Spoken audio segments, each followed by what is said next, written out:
Hola, ¿qué tal amigos de Legionario CM? Bienvenidos a un episodio más de su segmento Conversando con Legionario. Una vez más me encuentro en compañía de Rafael. Ya ustedes lo conocen, es un personaje conocido por aquí. Y en esta ocasión, ¿qué tenemos, Rafael? Hoy tenemos un tema muy interesante. Hoy Ajá. vamos a hablar acerca de la guerra del Peloponeso. Uy, tremendo tema ese. Muchas informaciones que podemos sacar de ahí y mucho conocimiento que podemos transmitir a través de esa guerra. Que podemos entender incluso algunos de los sucesos que pudieran estar repitiéndose hoy en día, pero que realmente ya son sucesos que vienen desde las albores de la civilización occidental. Y es precisamente eso lo que tenemos en el día de hoy. Vamos a repasar esta guerra de la civilización griega, incluso cuando la democracia va naciendo. O sea que la democracia desde el principio tuvo dificultades o tuvo desafíos, tuvo agentes que trataron de destruirla desde su mismo origen. Bueno, hay que ver la relevancia. ¿Qué fue lo que causó ese conflicto? ¿Qué causó el conflicto? ¿Cuáles fueron sus consecuencias? ¿Y qué papel jugó también subsecuentemente en toda la región de Grecia?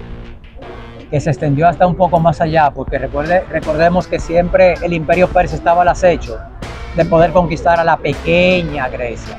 Un imperio persa inmenso, con recursos prácticamente infinitos, miles de tribus incorporados a su organización política, contra una pequeña Grecia donde en primer lugar ya existía una guerra civil entre ellos. O sea, siempre vivían peleando y eso ya desgastaba a la pequeña Grecia. Ahora, tener que enfrentarse con un superimperio es algo muy desafiante. Exacto. Sin más que introducir, Rafael, vamos allá.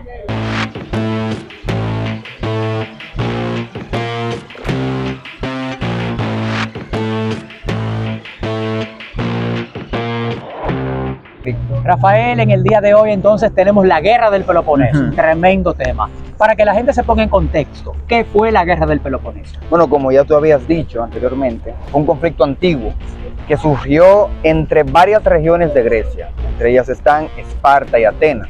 La principal causa de este conflicto fue... ¿Solo Esparta y Atenas? Esas fueron las principales, pero no te olvides que, por ejemplo, por parte de Esparta, Esparta era miembro de la Alianza del Peloponeso. Por otra parte, Atenas, ella tenía la Liga de Delos. Ambas ciudades encabezaban una alianza militar, o también era económica, política, o solamente en el ámbito militar.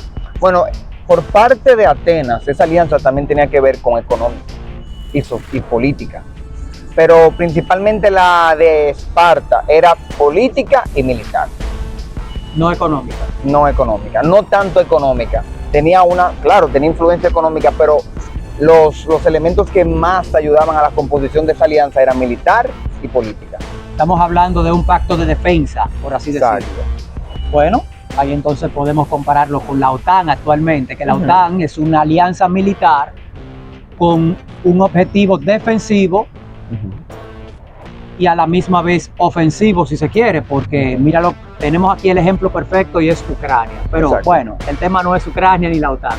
Entonces dices que Esparta básicamente tenía una alianza militar con las ciudades-estados que estaban en la Liga del Peloponeso, encabezada por Esparta. Exactamente. Entonces, ya dices que la guerra del Peloponeso fue una guerra civil, si se puede decir, o una guerra civil en Grecia. O sea, una guerra entre los griegos. Exacto. ¿Qué causó esa guerra? Bueno, la principal causa fue la creciente influencia que Atenas estaba teniendo. Estamos hablando de que Atenas estaba en su tiempo de oro. Tenía una economía creciente, tenía un desarrollo tanto político como cultural impresionante. Estamos hablando de que en Grecia, Atenas específicamente, estaba disfrutando de los beneficios de la democracia. Una democracia donde todas las personas podían contribuir, algo que no se veía en muchas ciudades antiguas, donde el sistema de gobierno que perduraba era la monarquía. Además de eso, libertades para que cada individuo pueda desarrollarse, tanto a nivel político como a nivel cultural. Entonces, debido a eso hacía que Atenas sea atractivo y poco a poco tenía más aliados, tenía más influencia, y esa influencia se ejercía en toda Grecia. ¿Qué sucede? Esparta comenzó a tener miedo de que esa influencia podía afectar sus intereses políticos y militares. Pero miedo, ¿por qué? O sea, afectarla en qué sentido. Bueno, no olvides que cuando tú comienzas a tener muchas influencias en los países que te quedan a su alrededor, tú de alguna manera intervienes en asuntos internos de otros países. Porque, por ejemplo, si tú no tienes influencia en un proveedor de un material que se necesita, pero tú tienes una influencia tan grande sobre ese proveedor que tú puedes modificar el precio, tú puedes modificar si se vende o no. ¿Tú me entiendes? Tú tienes un control sobre algo que se necesita y eso puede afectar los intereses de otro país. Podemos decir entonces que Esparta lo que hizo fue una guerra defensiva en contra de Atenas. Sí. Al principio fue defensiva, porque eso fue una de las principales causas. Pero ya después que el conflicto se fue profundizando, se volvió algo más de conquista de uno contra el otro. Sigue siendo defensivo, según tu argumento. Exacto. Porque si yo quiero mantener el status quo, entonces me estoy defendiendo ante una amenaza creciente que va a cambiar precisamente ese estatus. Una posible amenaza. Una posible amenaza no, porque estaríamos hablando de que Atenas sí era una amenaza real. Y como tú has explicado, ya por la influencia de Atenas, entonces varias ciudades que tenían relación diplomática o de submisión, porque recordemos que Esparta era una monarquía, o de submisión con Esparta, entonces ya tenían la posibilidad de acercarse a Atenas en detrimento de Esparta. Entonces continúa una guerra de defensa de Esparta en su status quo. En la guerra del Peloponeso, ¿quién fue el gran vencedor? El gran vencedor en esa guerra fue Esparta. Porque Esparta se dio cuenta que en primer lugar ellos tenían la mayor fuerza terrestre a nivel militar. Pero en marina ellos no tenían tanta influencia como para acabar con la flota de Atenas. Y es que la marina ateniense definitivamente era la más grande en ese momento. Exacto. De hecho, cuando Esparta decide atacar el Ática, que es la región donde está ubicado Atenas, Grecia lo que hace es, previendo, porque tenemos que decirlo, Pericles ha sido uno de los estrategas políticos y militares más grandiosos que ha tenido Occidente. Claro que sí. Pericles, previendo precisamente ese movimiento de Esparta, de que podían atacar las aldeas agrícolas que estaban fuera de la ciudad de Atenas, o sea, en la región del Ática, lo que hace es que los mueve hacia adentro de la ciudad, o sea, dentro de las fortificaciones, pero entonces el status quo de Atenas se mantiene gracias a la marina. Es decir, el grano que viene de Egipto, el comercio y el intercambio cultural. Todos esos elementos continúan por detrás de las murallas de Atenas. Exacto. Porque si bien ya no lo están haciendo por la vía terrestre, pero sí lo están haciendo por los mares. Exacto. Y no solamente eso, sino que también, aparte de que podían mantener su status quo y su vida normal, también los atenienses podían invadir vía marítima lo que era la región del Peloponeso, la península del Peloponeso. Específicamente Esparta. Aunque Esparta no queda directamente en la costa del Peloponeso, pero definitivamente las ciudades que quedaban ahí alrededor, que eran aliadas de Esparta, podían ser muy afectadas y por tanto Esparta misma quedaría afectada. Pero el punto era atacar Esparta, porque Esparta, como no olvides, era la cabecilla de toda la alianza. Tú atacas a la cabeza y toda la alianza se puede caer. Tú sabes que en la guerra del Peloponeso ocurrió un hecho que no tenía precedentes.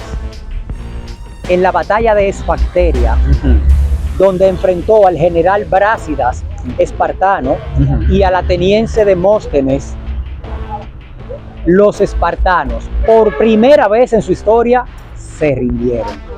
Muy cierto. Hasta ese momento los espartanos resistían hasta la muerte y nunca se rendían. Sin embargo, ocurrió. Y es impresionante la cantidad de espartanos que se rindió ahí en ese momento, porque ciertamente superaban los 400 los que se quedaron varados en esa parte del Peloponeso. Pero cuando comenzó la batalla, 292 fueron los que se rindieron. Un número muy similar a los 300 de Leónidas en contra del Imperio Persa. Que murieron luchando en contra del Imperio Persa. Y entonces, ¿por qué, si tenían un número similar, estos sí se rindieron y no hicieron como los 300 de Leónidas y se quedaron a luchar hasta la muerte? Bueno, esa es una excelente pregunta. Yo creo que eso también tiene que ver mucho con el liderazgo. Porque no te olvides que Leónidas era un líder en todo el sentido de la palabra. Y Leónidas, él no enviaba a sus soldados. Los soldados lo seguían a él. Puede ser que eso tenga que ver con el liderazgo. Eso es un punto elemental. Claro que sí. Hay una diferencia muy grande entre un comandante que dicen vayan o adelante y otro comandante que digan a la carga. Exacto. Entonces, cuando el soldado ve que el comandante también va a la línea de frente, se siente moralmente más comprometido porque dice, pero si el comandante está tomando el riesgo, si está en la línea de frente, yo también tengo que ir y defender el valor del comandante. Claro que sí. Tenemos varios ejemplos en la historia. Aníbal, por ejemplo, siempre estuvo. Aníbal, ese que cruzó los Alpes en contra de Roma, siempre iba al frente de la línea. Y Aníbal dormía con sus soldados, pasaba hambre con sus soldados. Y por eso los soldados de Aníbal lo respetaban. Igualmente Alejandro Magno. Alejandro Magno es otro. Fíjate que incluso Alejandro Magno, cuando se devuelve de la India a Babilonia, porque aún él ganando la batalla, pero quedó herido. Y se dice que una de las causas de su muerte o que le aceleraron la muerte fue precisamente esa herida, de la cual, según algunos autores, nunca se recuperó. Exactamente. ¿Qué consecuencias tuvo la guerra del Peloponeso para la región de Grecia, de los Balcanes? Ahí? Perfecto. Bueno, en primer lugar fue la decadencia de Atenas. Ya Atenas no tenía la misma libertad económica y cultural que tenía bajo el dominio de Esparta. Porque inmediatamente Esparta triunfó en esa guerra, ellos tomaron el control de Atenas. Y Atenas, todo lo que se decía en Atenas era gracias a la influencia de Esparta. Eso es número uno. Número dos, toda la región de Grecia se vio vulnerable a ataques extranjeros por parte de enemigos como son los persas. Que los persas siempre tuvieron la intención de dominar la región de la Grecia. En ese mismo tenor, ahora que mencionaste a los persas, en esa guerra de Esparta contra Atenas, que involucró a todas las polis griegas, casi la totalidad de las polis griegas, el Imperio Persa en algún momento intervino en esa guerra. El Imperio Persa fue extremadamente importante para que Esparta lograra vencer. ¿Cómo así? Esparta no tenía la capacidad de hacerle frente a la flota de Atenas. Ellos se dieron cuenta que para verdaderamente ganar la guerra necesitaban de una marina lo suficientemente fuerte como para darle batalla a Atenas en el mar. ¿Qué hicieron? Ellos pidieron el apoyo del Imperio Persa. Por medio de la financiación persa y el apoyo de sus soldados, ellos pudieron hacerle frente a la marina de Atenas. Pero ¿cómo fue la ayuda brindada por los persas? ¿Fue que envió parte de su flota? O sea, barcos persas estuvieron luchando junto a los espartanos en contra de la marina ateniense, ¿o fue que financió la construcción de una nueva flota espartana? Bueno, principalmente ellos financiaron la construcción de una armada espartana más poderosa para hacerle frente a Atenas. Ese fue el principal apoyo que Persa le pudo brindar a Esparta en ese momento. Mira qué interesante. Otra de las consecuencias que tuvo la guerra del Peloponeso fue el cambio hegemónico de una ciudad a otra dentro de Grecia. Exactamente. Como tú has indicado, al principio de la guerra, la ciudad hegemónica con más influencia en ese momento era Atenas, con su imperio de la Liga de Delos. Sin embargo, al ser derrotada, entonces es Esparta quien toma la hegemonía de Grecia y es la ciudad que tiene la voz cantante dentro de todas las polis griegas. Exactamente. La hegemonía de Esparta, sin embargo, duró muy poco, unos 25, 30 años. ya que Tebas, que contradictoriamente en la guerra del Peloponeso fue aliada a Esparta porque es enemiga de Atenas, Tebas es quien derrota a los espartanos en la batalla de Eleutra, y entonces Esparta, a partir de ese momento, va perdiendo influencia, va perdiendo poder hasta quedar relegada solamente a una simple ciudad más dentro del estado griego o dentro de la región de Grecia. Exactamente. A partir de ahí entonces es Tebas quien toma el papel hegemónico de toda Grecia. Exactamente. ¿Algún otro comentario, Rafael, sobre Bueno, la guerra? Bueno, creo que ya lo hemos abundado todo. Ha sido un conversatorio muy, muy nutritivo con relación a informaciones. Un resumen muy completo de lo que fue la guerra del Peloponeso, cómo Esparta y Atenas se enfrentaron, cómo eso cambió o cómo el resultado de la guerra cambió la hegemonía de una ciudad a otra, y cómo los persas, como siempre estuvieron ahí, también en este conflicto que fue interno de Grecia, se inmiscuyeron, se involucraron en lo que fue favoreciendo a una ciudad y perjudicando a la otra. Exactamente. Por esta semana ha sido todo. Muchísimas gracias, amigos, por estar en sintonía con nosotros. En este momento no queda más nada que agregar, Rafael. ¿No? Agradeciéndote la compañía como siempre. Exacto. Y los conocimientos que aquí has arrojado para que nuestro público sea el mayor beneficiado. Exacto. Rafael, muchísimas gracias. Ha sido un placer. Hasta una próxima.